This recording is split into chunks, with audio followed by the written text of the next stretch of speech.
Here it is, the moment you have all been waiting for. This is a mocktail, by the way, so cool your jets. I'm going to share with you the story that you've all been waiting for, which is that I became a Jehovah's Witness to appease my narcissistic mother, and I ended up marrying a member of the church who turned out to be a pedophile. So let's rewind. My mother was raised as one of Jehovah's Witnesses, and for 20 plus years, she ended up disassociating herself from the church.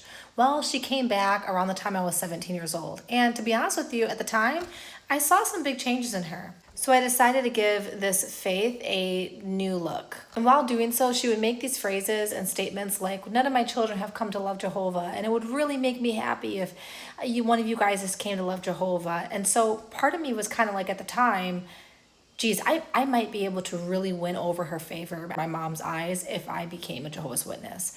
And that's what I did.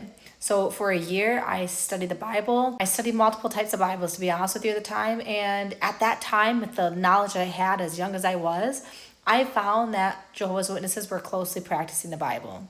Again, so I thought. I ended up meeting another member of the congregation, and he was actually raised as one of Jehovah's Witnesses, and this is a pretty prominent family and a very wealthy family. So at first, they didn't take a major liking to me because I was worldly to them. So long story short, we ended up getting involved in a courtship, and as many of you guys realize and know already, when it comes to certain religions like this, you marry at an incredibly young age, and I was just 19 years old and he was 20 years old when I got married. And at first, I honestly thought I was on cloud nine. I felt like I had a really great spiritual backing, and I felt that we were a young couple who loved God, and that we were just trying to do as many things as we could to gain favor in God's eyes and to live a Christian lifestyle.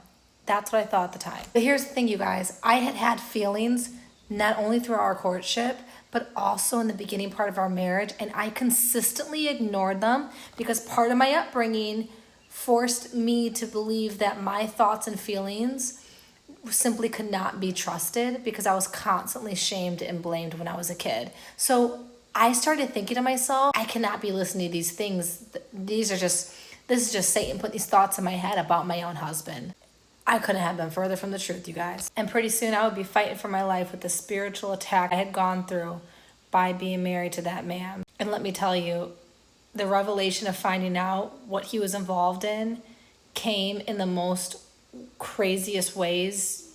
I cannot be making this up. Stay tuned for part 2.